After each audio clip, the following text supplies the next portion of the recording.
All right, I thought I would give a word of wisdom on my thoughts on people sucking at life and people who are good at life.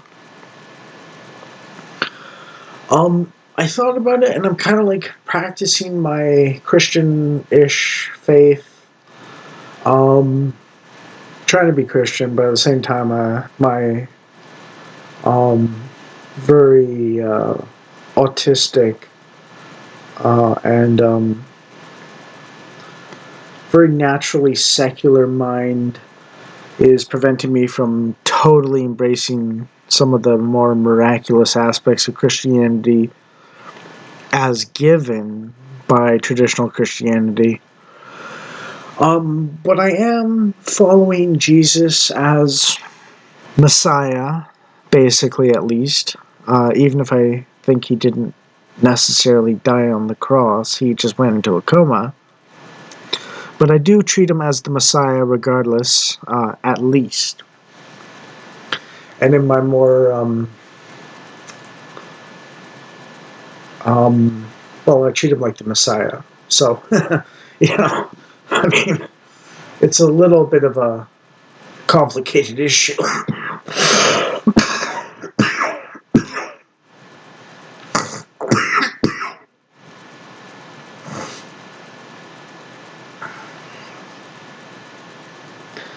I thought I would offer a more natural, secular explanation for Paul's Damascus conversion as well, which came to mind before I get into this, which is perhaps he was struck by lightning. So he got a vision, and maybe it was really Jesus that he saw or something, because I know God can give you hallucinations that are prophetic and reference the future. I know prophetic dreams can happen, and I know synchronicity, which is an ordering pattern of coincidences that appear to give some sort of meaningful, almost communication. Um, Sort of like if you think what's 2 plus 2 and someone walks by and says the answer is 4 to their friend or something, in that kind of way almost. Um, um, as signs and communications from God and so on. I know these things can exist. Those three things can exist. And even if I'm saying lightning struck Paul and that's what the light and the thunder sound and everyone falling over because maybe they got a shock or something like that, and that's why he went blind for a little while and so on. Um, Jesus is Messiah is my core belief and so on. Um, Now I was thinking about it, and I'm kind of like, okay, I'm on welfare at the moment. I'm giving to the poor, haggard people that know they need help and are like actually begging for help or asking politely for something from me and so on. I don't have a lot of resources, but I tend to give what I can to them generally. The only times I don't give to them are when I basically don't have anything to give anymore because I used it or gave it away, basically. Or if I have like a little bit of it and I'm kind of like, well, I'm going to be running out soon, so I got to make it last and ration it and so on. I haven't exactly perfected exactly my method, but um, getting a little better about it and more continual as opposed to bursts of charity and then a lot of um, keep it for myself because I'm really low kind of approaches, a little more measured, basically. I know for a fact that I've repeatedly stood between vulnerable people and potential uh, physical threats. Now, this is one of the privileges of being a rather um,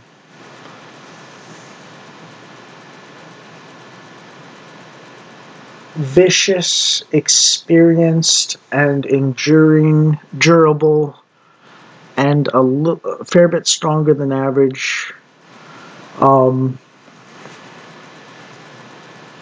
fighting person to a certain degree by nature, or at least heavy upbringing. But I have a desire to be a bit of a golden child more so, and so on. So I think my past 8 years of hardship are to integrate those two things. And one of the things that struck me about all this is that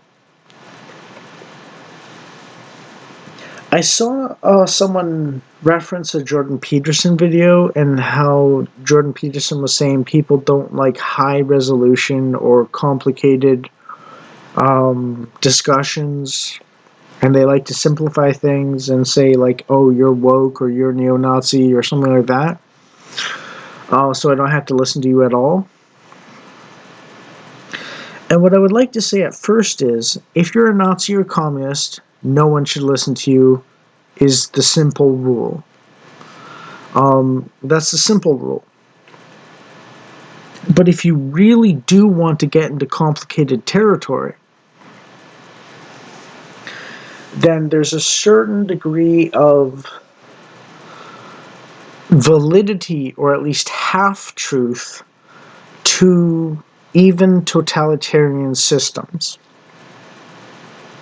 That's why they get people on board with them, because they're speaking the half-truth in a way that people can understand and act on successfully for a little while at least, using, basically.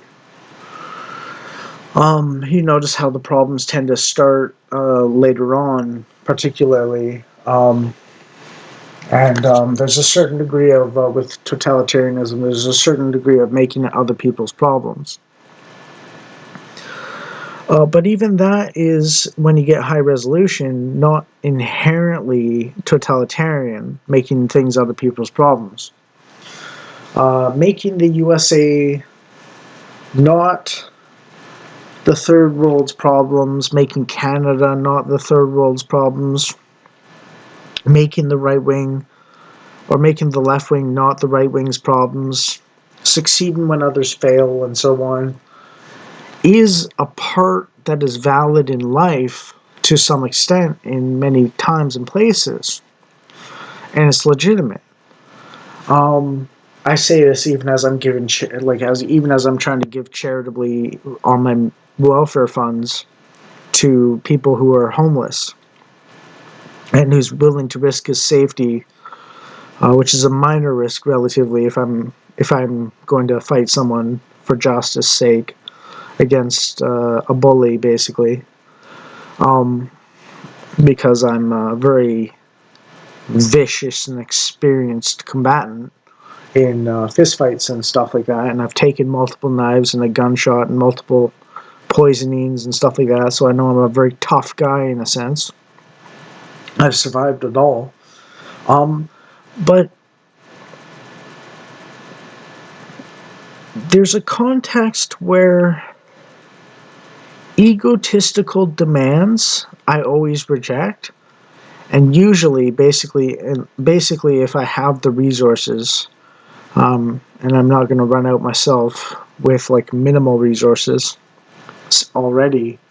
So like if I'm not too low by a long shot, and if I'm not out of them completely, then I'll typically give something that's sufficient for them for a little while at least. You know, like $5, a lighter, cigarettes, a bottle of water, or maybe some coffee or sugar or something if I have that. A little bit of chips or some food or something like that. You know, little things like that I can actually do on welfare, so I do those. But egotistical demands basically always get rejected from me. Genuine begging tugs on my heartstrings, and I know you know your place, basically. So it's about a certain degree of self-awareness of your position, which indicates to me that you will actually appreciate that someone is giving something from themselves who doesn't have a lot, to you who has even less, sort of risking their own well-being a little bit for your well-being when they're nearly as bad off as you. Right, and the thing about it is, when you break it into ideologies, wokeism and socialism and communism and so on are always some sort of degree of the politics of envy and covetousness, as they call it in the Bible, and resentment for no good reason generally, and so on. And I thought I would explain the reason why it exists on some level, as a mischaracterization of the world that is sort of an inversion and so on. Now, there's basically two positions you can take, which is the haves and the have-nots. But if you're a have-not and you accept your place as lower in the society, then honestly, if you want to upgrade your have-not status to a little bit more of a have in a certain sense, all you have to do is acknowledge you suck at life, basically. And people aren't going to be like, oh, haha, you suck at life and you're admitting it and I'm going to hurt you more. You know, that's what people, well, some people will. And we call those people sociopaths, psychopaths, narcissists, and so on. Those are the very vicious and sick people. Those are the ghetto gangbangers. Those are the Aboriginal Indian Reserve chieftains. Those are the third worldist castes and imams and so on. Christianity does not have that built in. Some people do it who claim to be Christian and so on, but they don't have that built into them as Christians, as part of Christianity proper necessarily. Now, what they might have is a certain degree of, oh, you don't have just an injured leg, which is like, okay, let me shoulder some of your burdens and ease things up for you a little bit. It's you're jumping off a cliff and trying to drag me off with you. I'm cutting you off. And the reason egotism and pride get in the way of people giving to you charitably is because you're doing something that is stupid and self-sabotaging, and you're demanding people feed into you doing those things and sabotage themselves for your sake while you're sabotaging yourself. And the pride and the ego and so on means that you're blinded to any possibility of failure on your behalf or being wrong, which is a constant experience for humanity. So if you're blinded to that possibility, then you're really screwed up, basically. You know, pride prevents improvement, basically.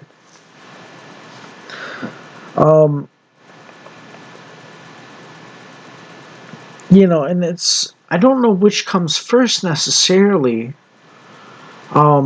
failure or pride and so on. because I think the two play hand in hand to some extent. But that's the reason for communism, wokeism, and socialism. Because the people who are prideful and failures, because they go hand in hand, often,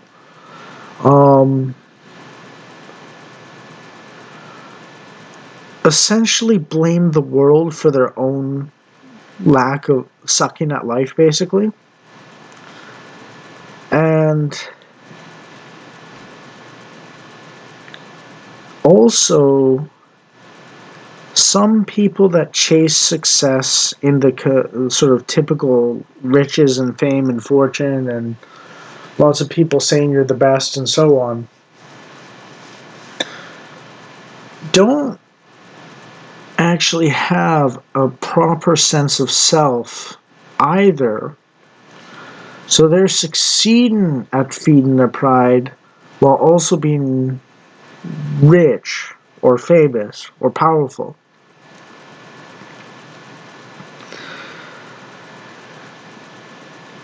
But they've got something missing in their life that makes them feel empty, like in a way that like nothing is working. It's like a perpetual black hole, and the only reason they're doing anything good at all in life, like I don't mean doing good things, but I mean like doing half decently seeming in life. They've got a secret black hole in them that only sucking everything else into them will satisfy. Right, and I don't mean like you want to be decently well off and have like 4 kids and have a car and a house and a wife or husband and so on. That's actually reasonably normal-ish in history, at least for a lot of people. And it was getting a little more normal over time for a while there, and then we kind of screwed things up with the stock market and neoliberalism and so on.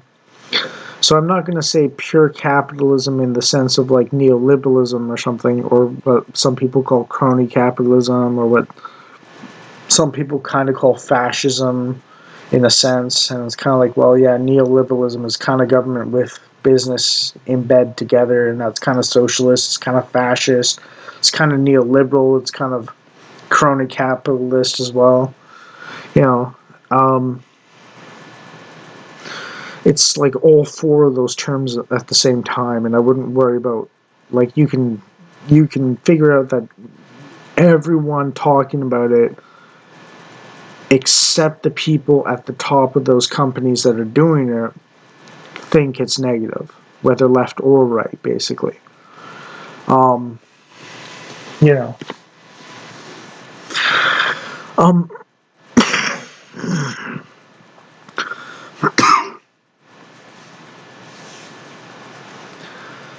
but I mentioned that if you acknowledge your place on the pecking order as relatively low, in a Christian society, people will help you go upwards a bit. If you're an egotistical prick, people will not help you in a Christian society.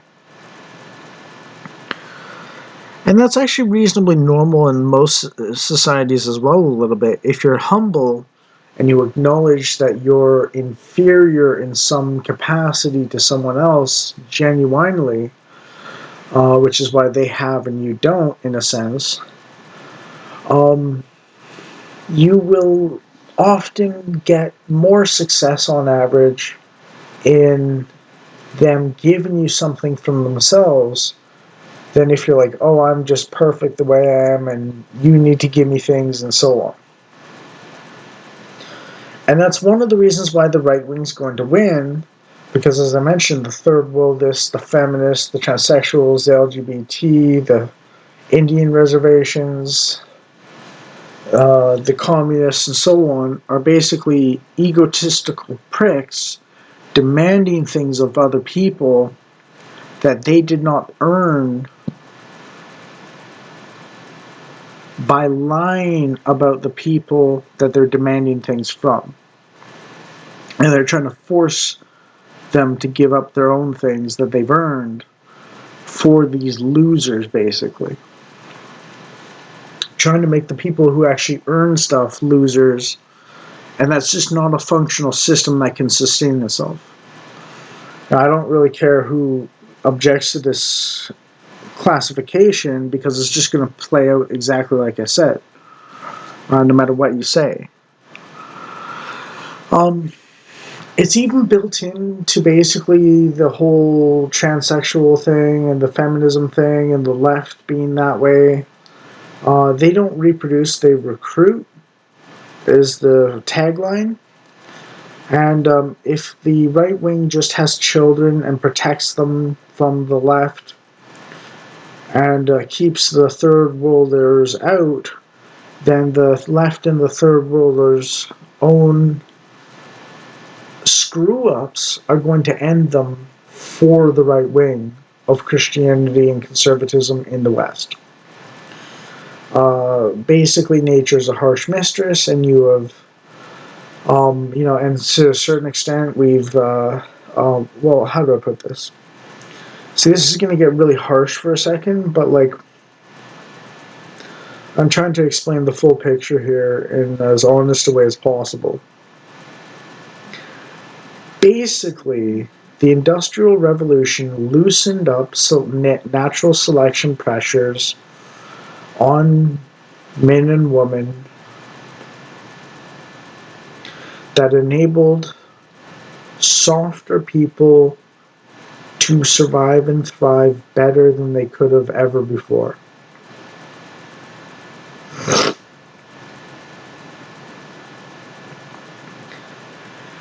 And what that means is, as Aidan Paladin pointed out, weak men literally used to be miscarriaged, or the woman's own body would kill the baby that wasn't born yet, just naturally, when hard times arrive and they need strong men to be born and strong women to be born and so on.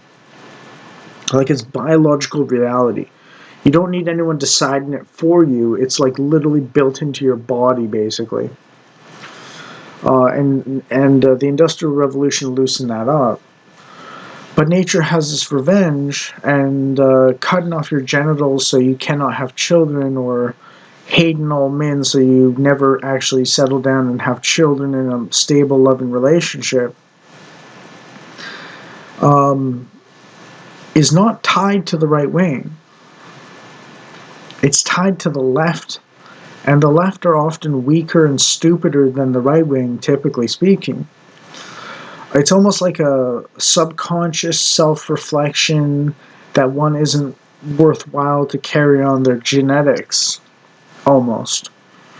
And they do, and that's one of the things that's really terrifying in a way when you kind of think about it. But it's like actually the way it's playing out, and I'm not saying we should do it this way necessarily. I'm just saying this is how it's actually playing out in essence, and I'm just going like, oh, that's what's going on, not like, oh, we should do this. What I'm suggesting here is trying to get away from doing that in the first place, strengthening men and women, and easing the weaks, passing, and promoting strength while taking care of the weak more than pre-industrial society. Because that's another thing. Evolution is at play, and like I said, nature is a very cruel mistress in some sense, and we don't need to make it more cruel necessarily. But that's some hard lessons, and some people don't want to hear that. But that's just the way of nature. What works works, and what doesn't work doesn't work.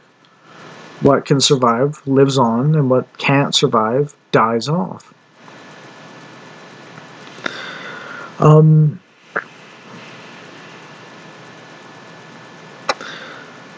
Now, personally, like I said, and that's why I mentioned the charity thing and the standing up for the vulnerable and so on thing, so you know my character on this one, is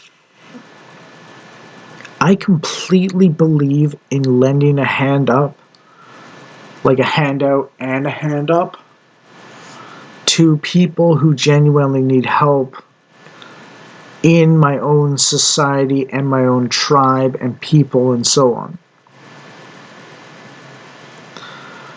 The Canadian Aboriginals want to be a separate tribe, so I don't really care what happens to them.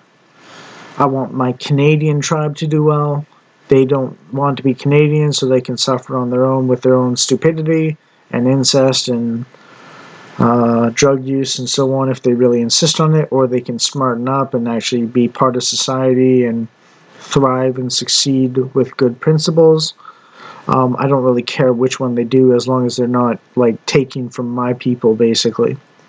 And I say that as someone who's mixed race and like multiple Aboriginal, possibly Brazilian as well, and multiple British Isles, and maybe even a little Germanic mixed race for like 6 or 7 different races. So like this isn't me being like I pick the Canadian majority tribe because I'm just like blood and soil. I'm blood and soil because I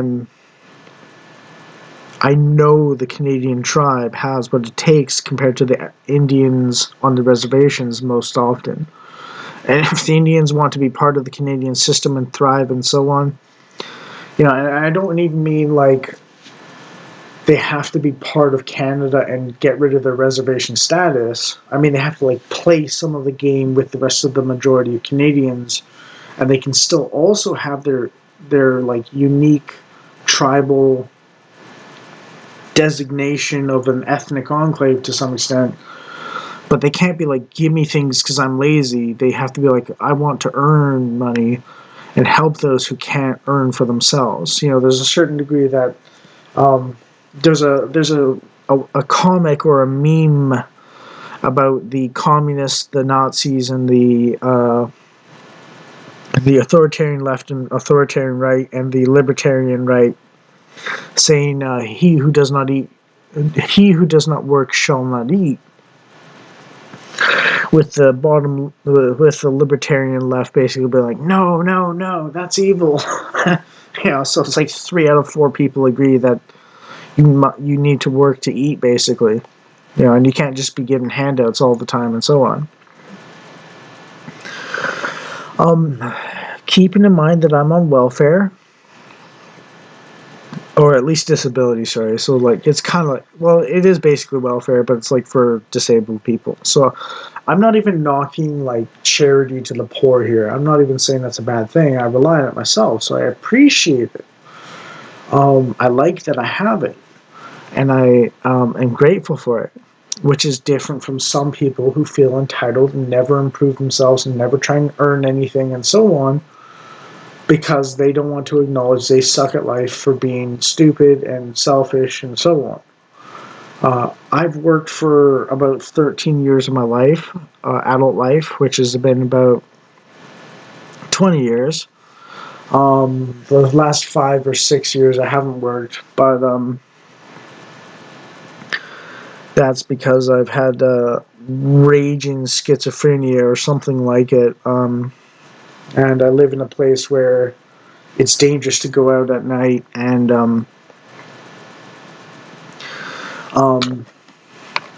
the work I can do is basically taken by other people.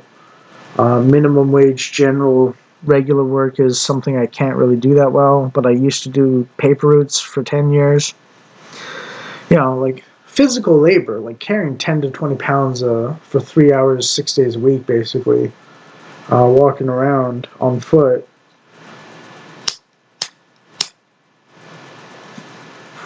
Or like 140 papers or something like that. Like 100 newspapers a day, 6 days a week, or like 140 once or twice a week or something like that. I used to walk for like 5 or 6 hours once or twice a week on the 3 newspapers, and then I did the professional newspapers. was subscription newspapers, and then I would work like 6 days a week, 3 hours a day, walking around with a weight, and like so that was like my good, honest work. It didn't pay much, but it was like with the disability, it like added a little bit of like, oh, I actually earned and I actually provided and I actually did something good for other people and I got something out of it, and it just feels really good. Okay. Like even for your own soul's sake, working is actually something that can actually provide a little bit of, um, if you're doing something that people actually want, it can provide a certain degree of like, oh wow, I did good. That makes me feel good. Yeah, and my version of doing this now is basically giving charity to the poor and stuff like that. So that even if I'm not necessarily earning my extra money, I'm kind of distributing from my own pool of resources to people who need it more than me. So it's not exactly quite the same. And I do have a plan to actually get into entertainment and like vibe and chill and relax and stop getting political and um, entertain people basically with the Gabe Cube, the Steam machine. Once I get that, then I can get video games and play them and live stream them and stuff like that. Um, and kind of work on earning my way out of welfare, basically. The point is to get off welfare and start being a taxpayer, basically, is what I want to do. Um, and make enough money where I can actually raise a family as well on top of that. Well, actually, raise a family first, then pay taxes in terms of priority. But you know what I mean. I actually want to pay taxes because I've earned enough to take care of myself and then extra for society. That actually makes me feel kind of happy in a way. I know taxes are a little too much for what you get right now from most people, so I'm actually against the high taxation. But not for myself. Well, actually, yes, for myself, but in a different way than you might think. When society was like 30% tax for 55,000 or more, or 55,000 to 85,000 or something, or 55,000 to $100,000 when it's 30% tax, we had a society that could pay double regular rent costs in disability and 1.5 times in regular welfare. Now that we have like a 50% tax rate, so like 140% the previous tax rate,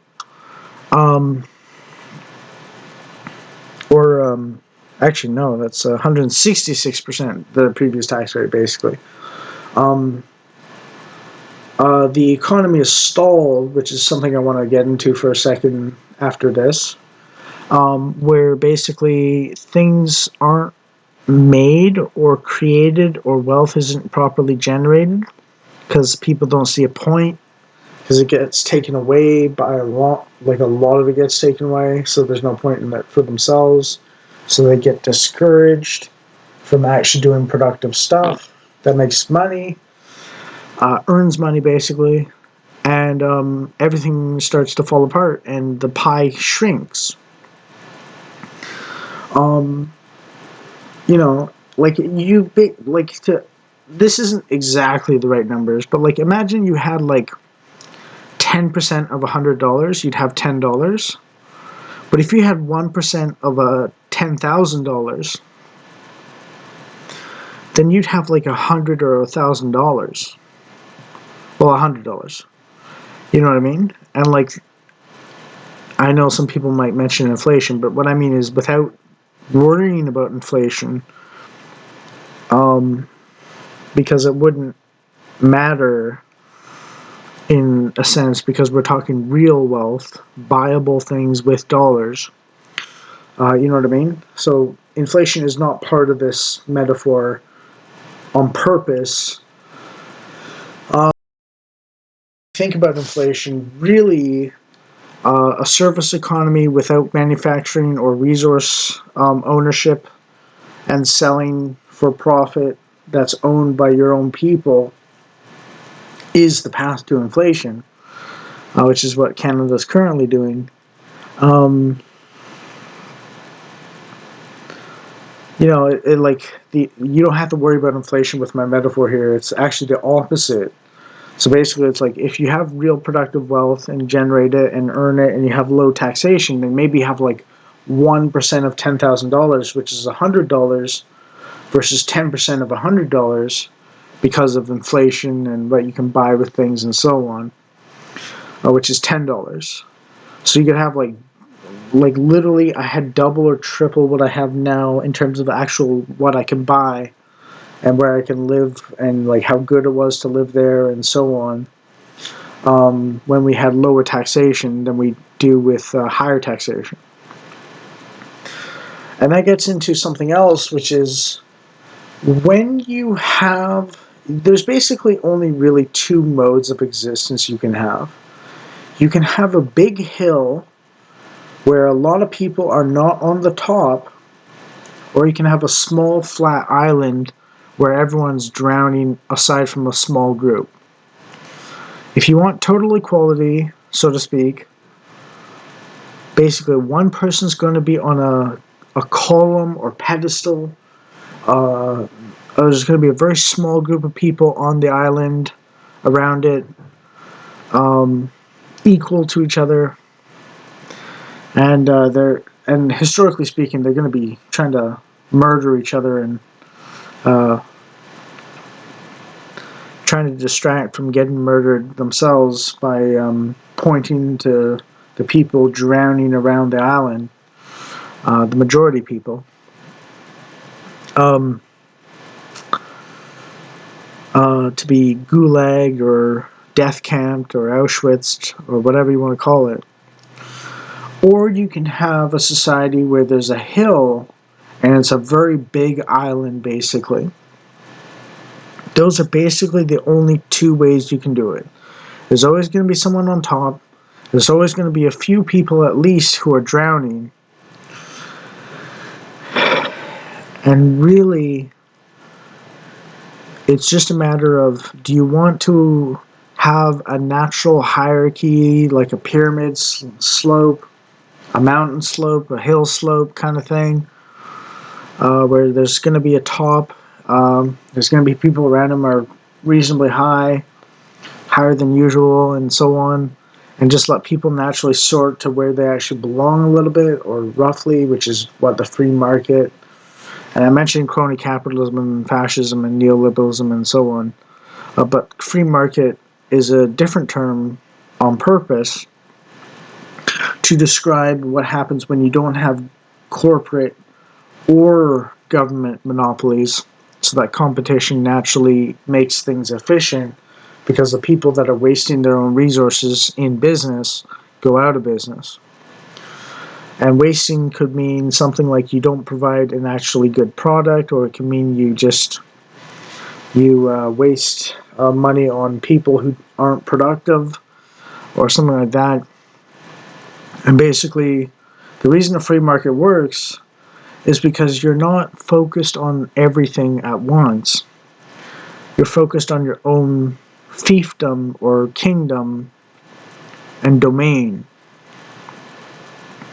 And as Jordan Peterson points out, to bring it back to him for a second, when you break problems down into manageable bits, they become a lot easier to solve. And if you have a lot of people breaking down problems into small bits that they can easily solve, then more problems get actually solved. And the thing is, what's inevitable when you have a total system where one person's deciding everything for everyone, they suck at it. And they will honestly, the people that want that do two things. First off, they're really dumb, typically speaking. They're not able to fix other people's problems often. That's one of the reasons why they want to be in charge of everything, so they can force everyone to fix their own problems. And two, it goes hand in hand that they are very cruel and mean-spirited people who will gladly sacrifice other people for themselves. So the two go hand in hand, basically. And that's why God complexes and pride are so evil, especially in powerful people. And I mentioned that black hole in your soul, basically, or yourself, when you're rich and powerful, but also prideful. And you have a narcissistic problem. And when you look at narcissism, it's not like you just have a good opinion of yourself or a high opinion of yourself or something like that. It's you want everyone else to think good of you because you don't feel good about yourself. And that's what the Christians mean by pride. Humility means if you're doing good, you acknowledge you're doing good. When you're doing poorly, you acknowledge you're doing poorly. It's about accuracy. Pride is about other people thinking good of you because you don't feel good about yourself honestly. And that gets into the whole why the envious and the poor and the prideful kind of mix together somewhat and so on. But there's also an interplay of a certain degree of like, if you're dealt a bad hand, then you might get you're more likely to be prideful. And part of the solution is to make people a little better off and so on. But I think we need to do two things at the same time. A lot more people need to acknowledge they suck as they currently are, to some extent. And for those who don't suck as hard in terms of actually getting the good life, to kind of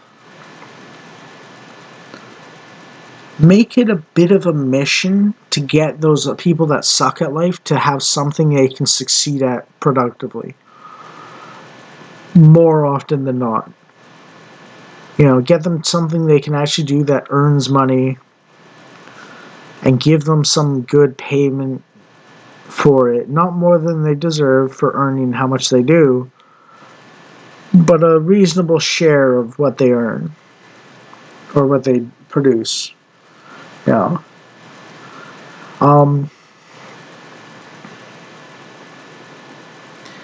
the socialists will say, oh, well, if the boss gets any cut, then that's slavery to the worker. And the answer to that is no. The boss provides property and training and mentorship and strategy so that the business that the worker is part of can succeed without the worker having to do his own marketing, his own advertising, his own manufacturing in every single thing, every single piece all the time, so he can focus on producing more of one thing than he could ever produce if he had to do every part of it. It's just a fundamental part of the division of labor and factory manufacturing and the manufacturing line and so on. It's just a fundamental element to it.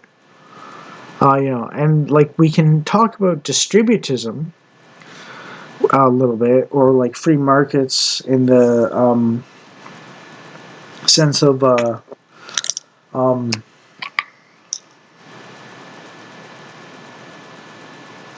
um, um, let's see.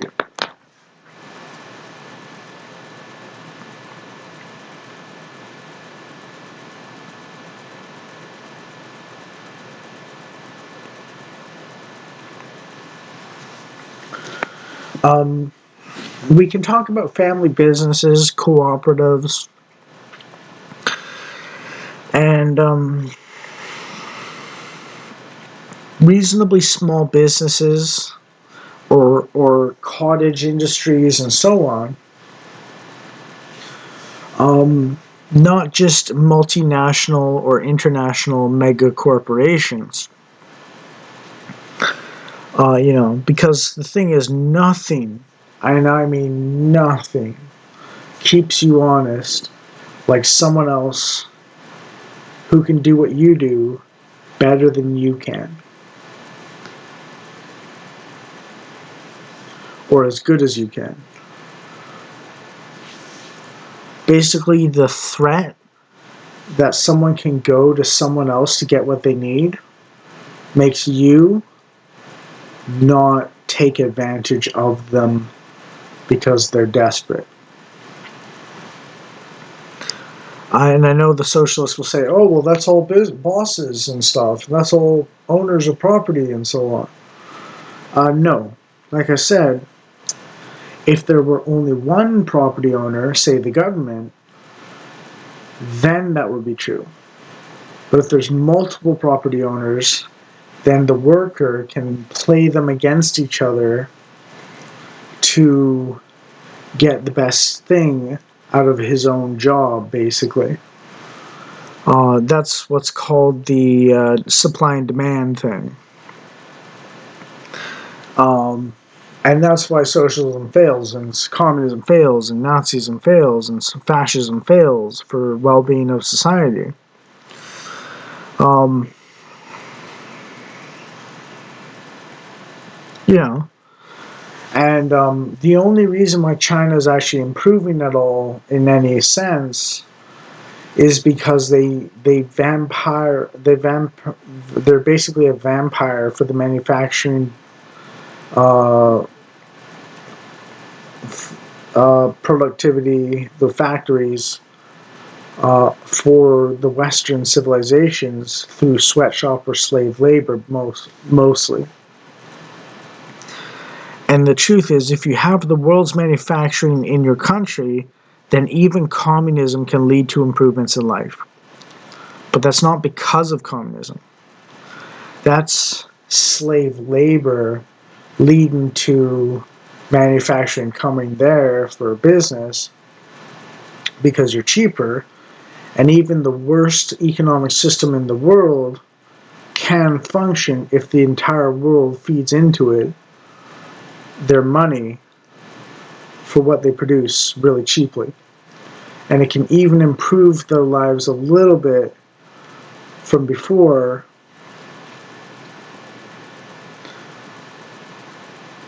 if you have the world's manufacturing.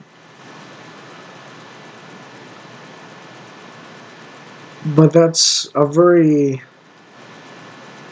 quote-unquote efficient way to do it, which means it's not actually effective, because the efficiency is in paying people sweatshop and slave labor wages. Yeah, and the socialists will say that's capitalism or something, and I kind of understand where they're coming from with the neoliberalism, the fascism, the crony capitalism, the mega corporations, and so on. But again, that's business with government in the same bed together. And remember, the sweatshop slave labor is literally in communist China. You know. And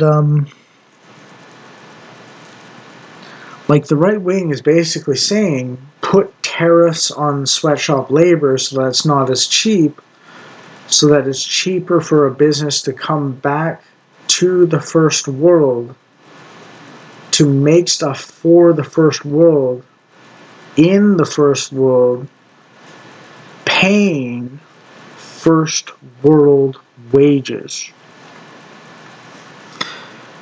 And the woke are really idiotic because they want sweatshop labor conditions for everyone.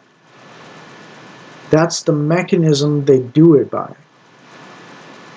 They don't seem to understand that they're running towards sweatshop labor, slave labor wages. You know, when they import workers or something, or they import welfare recipients, you know, the welfare recipients just take money out of the system from the people that were already there. And the workers, you know, the reason they're working isn't because they're legally allowed to, it's because they're doing it against the law, so they work under the table, so they work for less money, So the workers are actually getting paid less money who do the work, and the only reason they're hired is because they can be paid less, because if they go to the authorities, they get kicked out of the country. And the answer is simply don't have these people from outside come into the country and put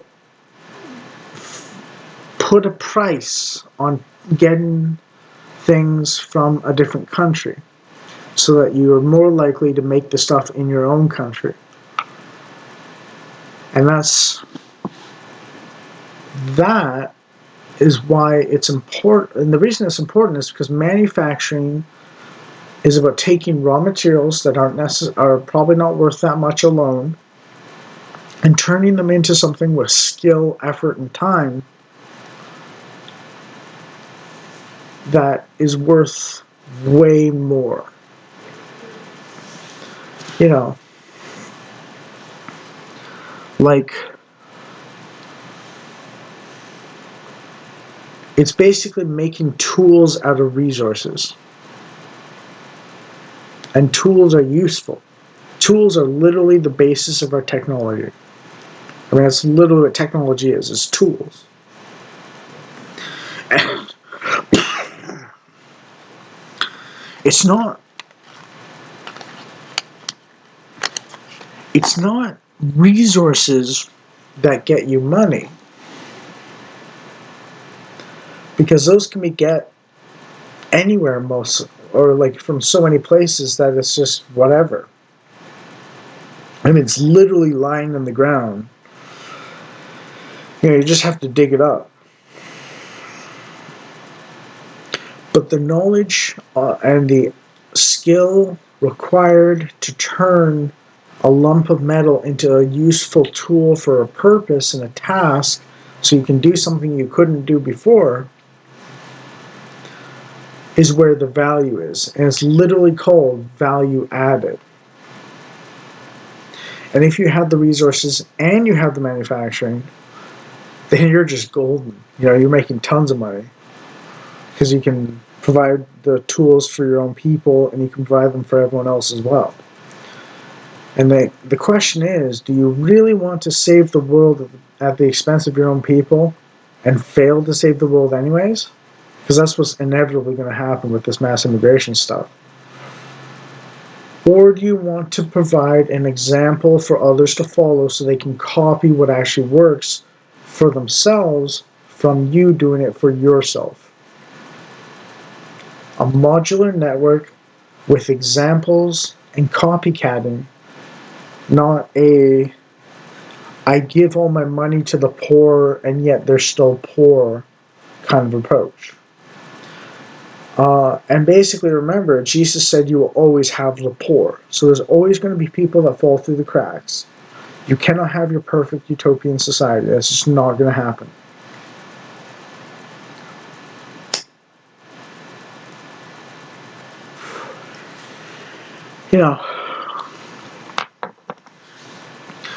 And I'll end with this.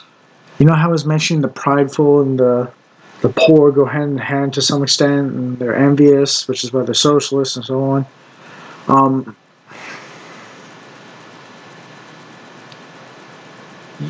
I mentioned it already a little bit, but basically, why a God complex is wrong and it's stupid and it's self-destructive? It's not just that it kind of prevents you from acknowledging when you make a mistake, which prevents you from actually not sucking at life. But the functionality of it, like structurally, is that you're a limited being in an infinite universe, or at least a really way bigger one. What makes you think you have all the answers?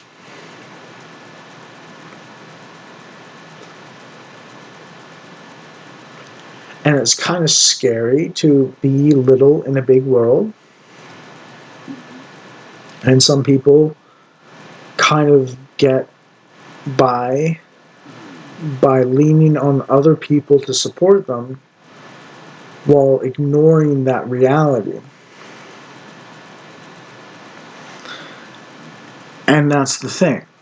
That's the problem.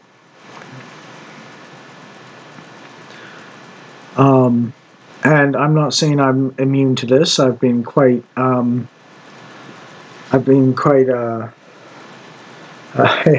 let's say if I have schizophrenia, I've been very egotistical, claiming almost messianic importance. But, um, you know, um,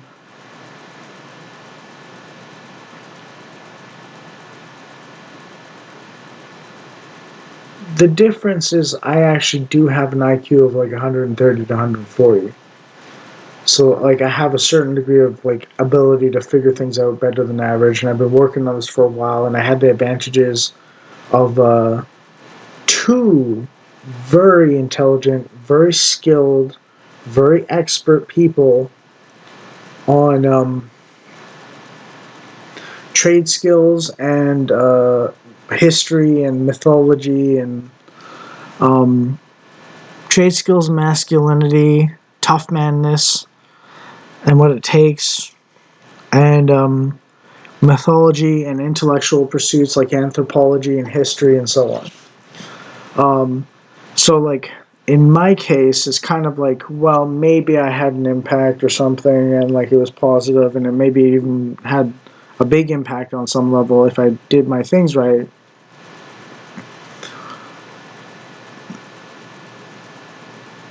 But that's the top 2% of intelligence. And the thing about it is, if I can be on welfare because I'm so autistic and schizophrenic while having a 140 IQ, then that speaks to idiot savantism, which is a very limited sort of limited capacity in many fields, but one or two fields that I'm really good at. And one of those things that I lack is a sort of charisma, in a sense.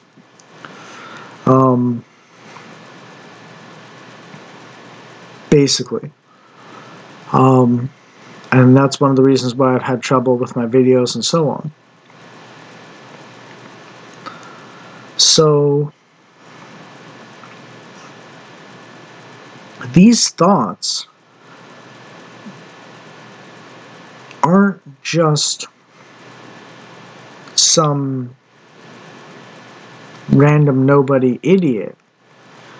They're from someone who's got a nearly genius level IQ and has failed at life for some time, but has had a little bit of success here and there and kind of figured out kind of why he had some success there when he failed often. So this isn't me judging you for being someone who sucks at life necessarily, unless you're egotistical about it. And by the way, as a bit of a trap, just to make you panic for a second, but don't panic, I'm kind of kidding in a way, is when you say I'm nothing but a worm to God, they call that prideful too, because you're basically like, I know better than God what I am. And what you are is essentially someone who's flawed, not perfect, maybe even suck at life, generally.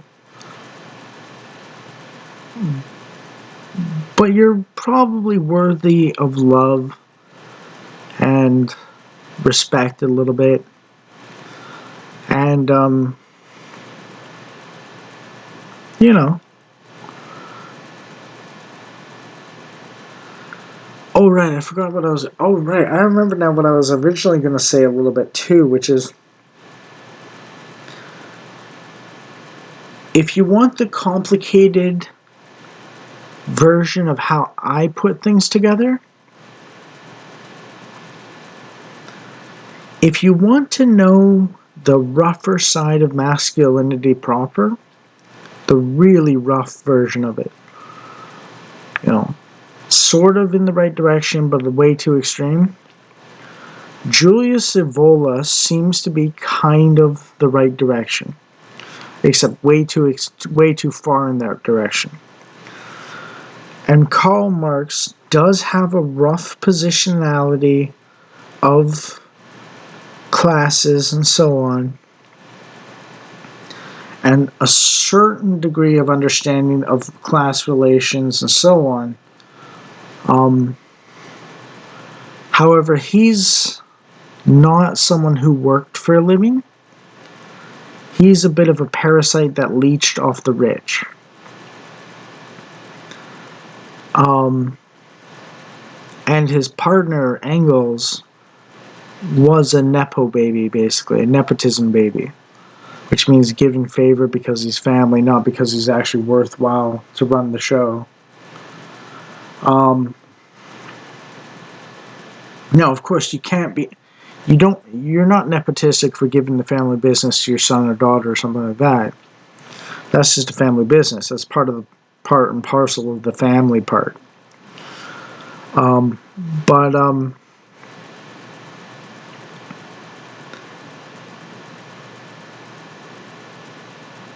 Marx was pretty smart.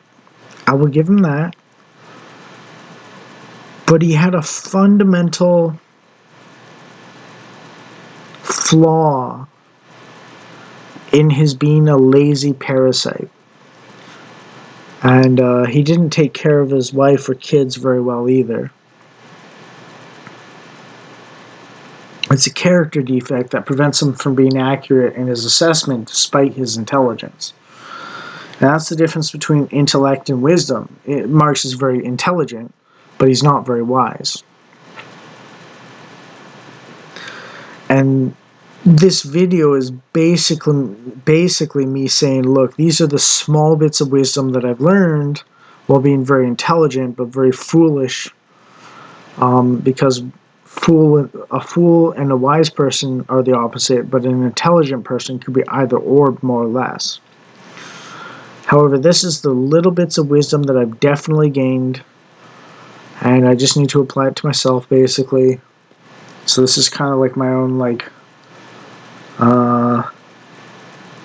sort of analysis of my own problems, as well as an analysis of the common socialist lefty problems,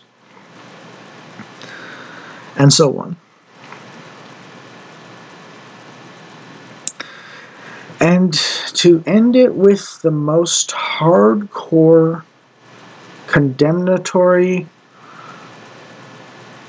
statement I can give towards the left and the third world,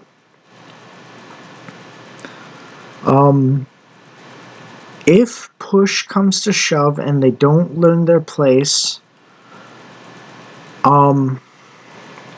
then the goal of the right-wing Christians, conservatives, capitalists, for their own sake, should be to stay in power, have kids, keep the outsiders out, and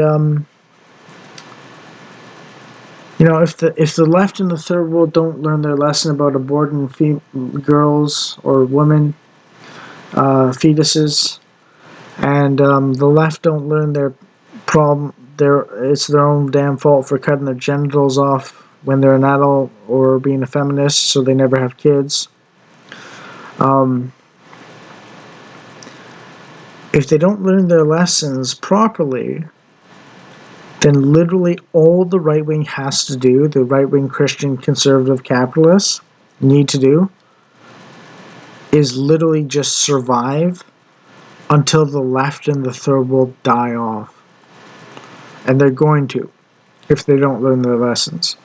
I mean, it's already going to be somewhat true for the third world, because they killed a third of their own female babies, and women are the gatekeepers of reproduction, not the men, because a man can do things with 100 women, and one woman can only do things with one man, basically, to get a kid every year, basically, right? Like, one man can have 100 kids a year, and one woman can have one kid a year. So if you remove the woman, you're limiting the limiters' numbers. And the third world has done that. The Islamic world, the Indian Hindu subcontinent, the Chinese communists have done it. Um, they've all done it. And for the sake of the Christian conservative right wing capitalists and the white Europeans, they need to keep the men out, and so on. And the thing is, like I said about Industrial Revolution, softening nature's selection processes, the reason why lower testosterone on average is occurring is not because men are being born with less testosterone. At least the men who would normally have high testosterone. It's because the weak men with low testosterone are literally not being killed off by their own mother's bodies through miscarriage because of good times. That's why good times create weak men. It's literally because they didn't kill off the weak men in the womb biologically. It's not about like picking who lives or dies, like a eugenics in the usual sense. It's like nature will do it for you, basically, in hard times. And that's really harsh. But yeah. Now, if we manage to solve some of these structural problems of the economy, if we manage to browbeat the envious, covetous, prideful leftists into submission, if we manage to force them to acknowledge the right-wing superiority and strength and intelligence and wisdom and so on, then honestly the left is going to do a lot better. And the lessening of that sort of egotistical, I suck at life, therefore give me everything you have, banditry, the communist bandits of China kind of attitude. They don't like that term, but I do. Glorified banditry, basically, will dissolve and lessen and be less. And then people will lighten up a little bit about giving to the poor again. So it'll have like a double knock-on effect of actually improving people on the left side if they acknowledge right-wing superiority and dominance. And if they don't, then they're just going to have to die off. And I don't mean like we're going to have to force them to do it. They're going to do it on their own, basically, through self-sabotage. And the only thing the right has to do is let the left drive off a cliff while not being in the same car as them. And the third world's already basically doing that too, driving off a cliff. So the right wing can do it with or without you, but if you want to do it succeed, then you've got to give the right wing its domination. And I don't mean the third world's version of right wing. I mean the Christian, capitalist, conservative domination. Because the thing is, if you try and drag everyone down with you, because you suck, people aren't going to allow that to happen ultimately. They're going to cut you off.